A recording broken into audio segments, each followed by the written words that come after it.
ay sadyang dumarami,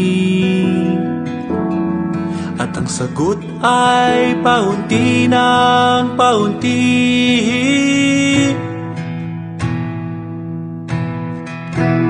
Huwag mawala ng pag-asa, aking kaibigan. Mga problema ay batong mga tungtungan. Pagkat ang pangako niya'y hindi mawawala.